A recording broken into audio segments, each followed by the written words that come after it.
다니엘 8장 15절에서 27절까지 말씀입니다. 다니엘 8장 15절에서 27절까지 말씀을 함께 읽겠습니다. 나 다니엘이 그 환상을 보고 그 뜻을 이해하려고 하는데 내 앞에 사람 모습을 한 것 같은 이가 서 있었다. 그때에 내가 을레 강의 두 언덕 사이에서 사람이 외치는 소리를 들었다. 가브리엘아, 이 사람에게 그 환상을 알려주어라.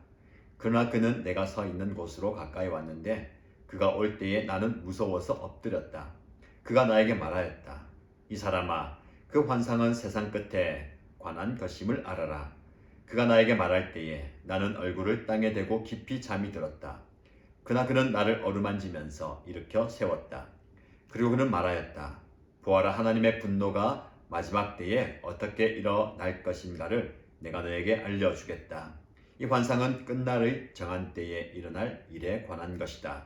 내가 본 숫양의 두 뿔은 메데와 페르시아의 왕들이다. 그 염소는 그리스 왕이고 눈 사이에 있던 큰 뿔은 그 첫째 왕이다. 그 뿔이 꺾이고 그 자리에서 생긴 네 뿔은 그 나라가 분열되어 일어날 네 나라다. 그 네 나라의 힘은 첫 번째 나라와 같지 않을 것이다.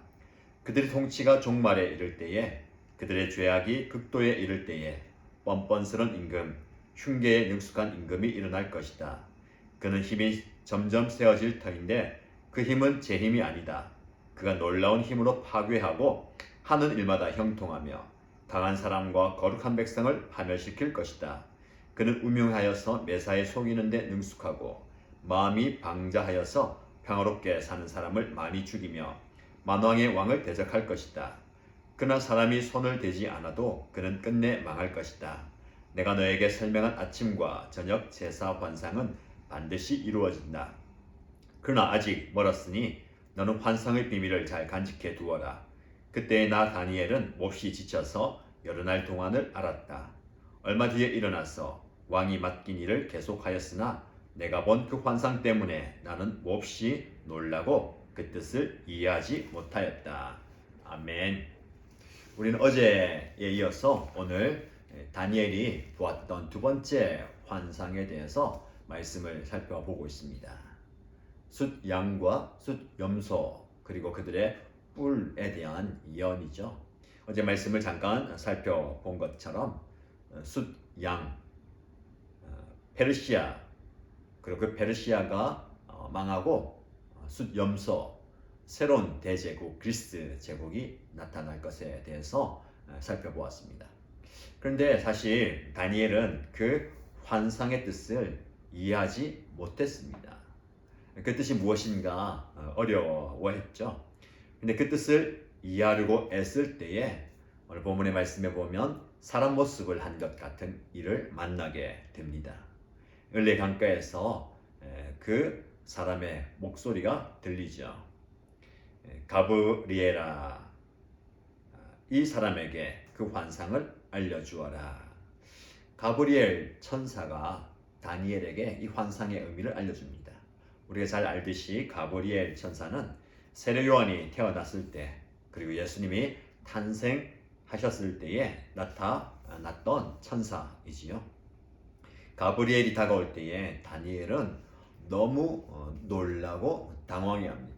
오늘 본문의 말씀에 보면 그는 무서워서 엎드렸다. 그 가브리엘의 존재뿐만 아니라 그를 통해서 이루어지는 하나님의 임재와 하나님의 놀라운 뜻에 대해 다니엘이 두려워하는 것이죠. 그 환상은 세상 끝에 관한 것이다. 그래서 그 환상 자체가 세상 끝날에 대한 대단한 심판과 하나님의 징계에 대한 말씀이기 때문에 그는 땅바닥에 엎드려졌습니다. 근데 그 가브리엘 천사가 다니엘을 어루만지면서 일으켜 세우고 다시 이야기하죠. 보아라, 하나님의 분노가 마지막 때에 어떻게 일어날 것인가를 내가 너에게 알려주겠다. 이 환상은 끝날의 정한 때에 일어날 일에 관한 것이다. 당황스러울 수도 있고 놀라서 기절해 있을 수도 있습니다. 여러 가지 이유가 있겠지만 완전히 엎어져 있는 다니엘을 어루만지면서 일으켜 세웁니다. 하나님의 손길이죠. 하나님께서 다니엘을 어루만지시고 일으켜 세우고 장차 이 세상 끝날에 일어날 예언에 대해서 말씀하고 계십니다. 20절 이하의 말씀 보면 그 숫 양의 두 뿔, 그것은 바로 메대와 페르시아 왕이다 라고 구체적으로 이야기합니다. 그리고 이어 나오는 숫 염소는 그리스 왕이고 눈 사이에 있던 큰 뿔은 그 첫째 왕이다. 실제로 메대와 페르시아가 망하고 그리스 제국이 일어나면서 그 그리스 제국의 위대한 첫 왕에 대해서 이야기하죠. 근데 그 뿔이 꺾이고 그 자리에서 생기는 네 뿔에 대해서 이야기합니다. 그 네 뿔은 분열되어 일어날 네 나라를 이야기합니다. 그 네 나라의 힘은 첫 번째 나라에는 미치지 못할 것에 대해서 이야기하고 그들의 통치가 끝날 때쯤에 뻔뻔스럽고 흉계에 능숙하고 힘이 센 대단한 왕이 등극하게 될 것이다 라고 이야기합니다. 어제 말씀드렸던 것처럼 역사적으로 그리스 제국의 에피파네스 황제가 자신을 신으로 칭하면서 엄청난 핍박을 가해왔습니다. 본문의 말씀의 예언처럼 그의 힘이 제 힘이 아니고 힘이 쓰여져서 놀라운 힘으로 파괴하고 강한 사람과 거룩한 백성을 파멸시킬 것이다. 굉장한 핍박과 학대가 이루어졌다라는 겁니다. 그렇게 강력한 대제국의 황제도 때가 되매 하나님께서 그를 쳐서 넘어뜨리신다라고 말씀합니다. 사람이 손을 대지 않아도 그는 끝내 망하게 될 것이다. 하나님께서 그를 쳐서 넘어뜨리게 한다라는 겁니다. 계속해서 우리가 다니엘의 환상을 통해서 보는 것은 무엇입니까? 마지막 때에 그리스도인들이 하나님 신뢰하고 하나님을 잘 믿는 하나님의 백성들이 큰 고난과 환난을 당한다라는 겁니다. 왜 이렇게 하나님께서는 자기 백성들에게 그런 엄청난 고통을 엄청나게 힘든 고난을 허용하시는 것이겠습니까? 가브리엘은 이 환상이 먼 미래의 일이기 때문에 봉해 두어라. 환상의 비밀을 잘 간직해 두어라 라고 이야기합니다. 장차 일어날 것이지만 반드시 이루어지기 때문에 그 진실을 잘 간직하라 라는 의미입니다. 분명한 것은 하나님의 백성들에게 고난이 찾아올 것이다 라는 겁니다. 이것이 다니엘을 통해서 그 당시 그리고 이후의 그리스도인들 그리고 오늘을 사는 저와 여러분에게 주는 환상의 교훈입니다. 일정 시간 동안 하나님의 백성들은 원수의 손에 넘어가서 그들의 손에 아래에서 압제와 고통과 환난을 당하게 될 것입니다. 그런 실제적인 핍박을 통해서 많은 사람들이 생명을 잃게 됩니다. 역사적으로도 그리스가 지배했을 때 혹은 그 이후에 일어나는 로마의 제국 통치하에 많은 그리스도인들이 핍박을 당했죠. 엄청나게 많은 그리스도인들이 피를 흘리며 죽어갔습니다. 다니엘의 예언처럼 하나님을 믿는 믿음을 지키기 위해서 예수님을 믿는 그 신앙을 고수하기 위해서 피를 흘려 죽은 많은 그리스도인들이 있습니다. 그 당시뿐만 아니라 이후의 역사 보면 시대마다 그리스도를 믿는 믿음 안에서 피를 흘린 사람들이 얼마나 많이 있습니까? 우리 역사도 마찬가지죠. 기독교가 우리나라에 전래되고 난 이후에 그 시점부터 우리는 계속해서 고난과 환난과 순교의 과정이었다라는 것을 보게 됩니다. 어떻게 보면 대한민국도 이 땅에 우리 교회도 우리의 신앙과 믿음도 그런 순교자들의 피로 의해서 세워졌다라는 사실입니다. 사도 요한이 쓴 요한계시록도 마찬가지죠. 그 요한계시록도 먼 미래를 바라보면서 짐승이 하나님의 거룩한 백성을 쳐서 이기는 권세를 받게 될 것이고 그날이 오게 될 것이다 라고 예언합니다. 적 그리스도라고 표현하는 그 사단의 우두머리가 믿는 하나님의 백성들을 핍박하고 공격하고 피를 흘리게 할 것이다 라는 예언이고 그리고 계속해서 시대의 상황 가운데 이런 일들이 일어났습니다. 지금 이 순간에도 그런 상황이 일어나고 있지요. 많은 사람들이 세상의 권력에 그리고 사단의 통치하에 무릎 꿇지 않는다라는 만 이유로 죽어가고 있습니다. 목숨을 잃게 되는 것이죠. 여러분, 이것이 중요합니다. 누가 참 하나님이십니까? 우리는 참 하나님께 무릎을 꿇어야 합니다. 여러분이 누구에게 무릎을 꿇고 있습니까? 여러분은 어디에 무릎을 꿇고 있습니까? 자고로 옛적부터 지금까지 우리를 향한 영적 공격은 바로 이것입니다. 누구에게 무릎 꿇을 것인가? 누구 앞에 무릎을 꿇을 것인가? 이것이 우리가 당하게 되는 영적 공격입니다. 다니엘이 실제적으로 경험했던 것, 세상의 권력 앞에 무릎 꿇을 것인가? 참 하나님 앞에 무릎 꿇을 것인가? 다니엘은 끝까지 세상 권력 앞에 무릎 꿇지 않았습니다. 하나님 앞에 무릎을 꿇었죠. 그리고 예언을 합니다. 온갖 세상의 권력들이 다 등장하고 그 앞에 무릎 꿇지 않는 참 그리스도인들이 하나님의 영광을 경험하게 될 것이다. 성경은 일관적으로 우리에게 얘기합니다. 저와 여러분들이 누구에게 무릎을 꿇을 것인가? 자, 우리가 우리의 삶 속에 구체적으로 한번 말씀을 적용해 보십시다. 저와 여러분들이 무릎을 꿇는 대상이 누구이며 무엇입니까? 많은 그리스도인들이 나는 하나님만 섬깁니다. 하나님의 백성이고 하나님이 나의 주인이십니다. 하나님 내 인생의 주관자시고 내 삶의 통치자이십니다. 라고 고백하고 그 고백으로 신앙생활을 하고 있습니다. 근데 많은 성도들이 눈에 보이지 않는 그 무언가에게 우리가 무릎을 꿇을 때가 있지 않습니까? 그 무엇인가가 무엇입니까? 때로는 물질의 시험 앞에, 물질의 거센 공격 앞에 무릎을 꿇을 때가 있지 않습니까? 물질이 우리의 신앙을 타협하게 만들고 희석하게 만들 때 말입니다. 그 물질을 얻기 위해서 우리가 때로는 눈치를 보기도 하고 무릎을 꿇고 있지 않습니까?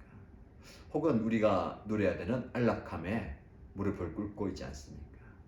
혹은 자녀에 대해서, 자녀의 미래와 자녀의 교육에 대해서, 자녀의 앞날에 대해서 우리가 무릎을 꿇을 때가 참 많이 있습니다.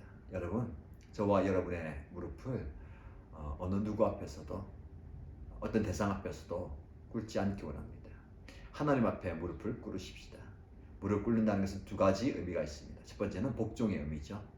무릎을 꿇는다는 것은 당신의 권위 앞에 완전히 복종합니다 라는 겁니다. 여러분, 세상의 권위 앞에, 세상의 권력 앞에, 세상의 그 쓰나미 같은 공격 앞에 무릎 꿇지 마십시오. 다니엘이 절대로 세상의 권력과 세상의 위협과 공격 앞에 무릎 꿇지 않았습니다. 우리 하나님 앞에 무릎을 꿇어야 됩니다. 여러분, 하나님께 무릎을 꿇는다는 것은 하나님이 내 인생의 주인이십니다. 내 인생을 책임지십니다 라는 고백입니다. 그분의 권위를 인정하십시오. 그분의 권위 앞에 순수히 굴종하는 저와 여러분 되시기 바랍니다. 무릎을 꿇는다는 두 번째 의미는 무엇일까요? 기도한다는 의미입니다. 다니엘은 뜻을 정하여 하나님께만 무릎을 꿇었습니다. 그리고 늘 하는 대로 매일 습관처럼, 아니 일상이 되어서 기도에 무릎을 꿇었습니다. 저와 여러분들이 주님 앞에 무릎을 꿇고 기도하십시다. 여러분들 언제 기도하십니까? 무엇을 위해 기도하십니까? 여러 가지 기도 제목이 있겠습니다만은 우리는 첫 번째 기도 제목이 하나님께만 무릎 꿇기 원합니다. 하나님께만 무릎 꿇기 원합니다 라고 기도해야 될 것입니다. 그러면서 우리의 무릎을 실제로 꿇어야 되지 않겠습니까? 성도들은 시간이 지나갈수록 거센 영적 공격을 받게 될 수밖에 없습니다. 이런 영적 공격, 그런 핍박, 그런 세상의 유혹에 대면하고 맞설 준비가 되어 있습니까? 어떤 준비가 필요할까요? 우리의 마음속에 하나님께만 무릎 꿇겠습니다. 하나님께만 내 인생을 드립니다 라는 자세로 서야 되지 않겠습니까? 마지막 때를 살아가고 있는 저와 여러분입니다. 마지막 때는 정말 거센 영적 공격이 있는 시기입니다. 지금 저와 여러분들 그런 영적 공격을 받고 있지 않습니까? 그래 하나님께서는 우리에게 인내할 수 있는 힘을 주십니다. 용감히 맞설 수 있는 힘을 주십니다. 그리고 세상에 무릎 꿇지 않고 하나님 앞에 나아갈 수 있는, 하나님께만 무릎 꿇을 수 있는 그런 은혜도 주실 줄 믿습니다.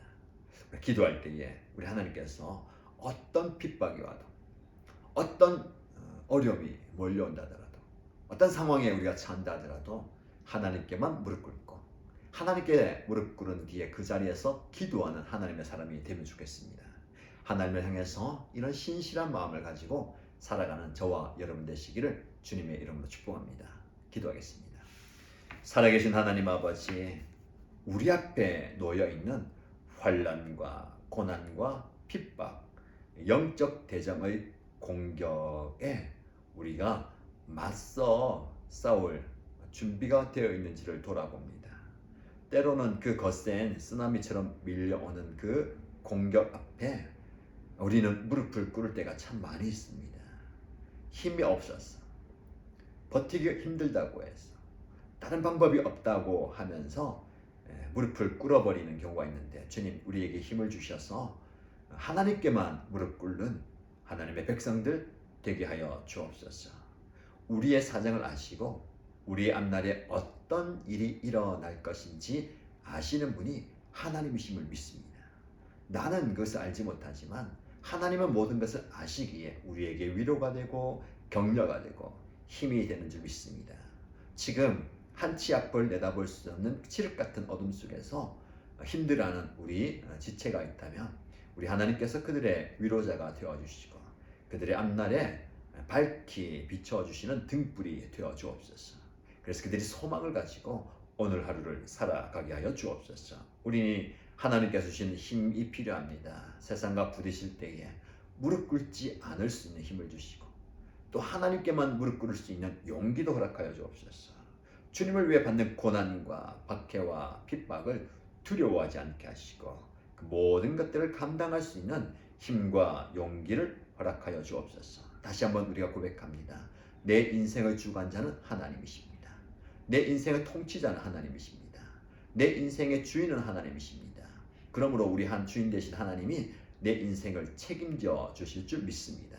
주님, 우리가 부딪혀야 하는, 우리 지금까지 무릎 꿇어버렸던 그 무언가가 세상의 권력이라면, 세상의 안락이라면, 또 우리의 자녀와 우리 앞날의 미래였다면 그것을 내려놓게 하시고 하나님 앞에 하나님의 뜻을 구하며 나아가게 하시고 주님께서 우리의 인생을 책임져 주시고 인도하여 주신다라는 믿음 안에서 살아가는 우리 모두가 되게 하여 주옵소서. 그런 은혜를 우리에게 주실 줄 믿고 살아계신 예수님의 이름으로 기도드립니다. 아멘.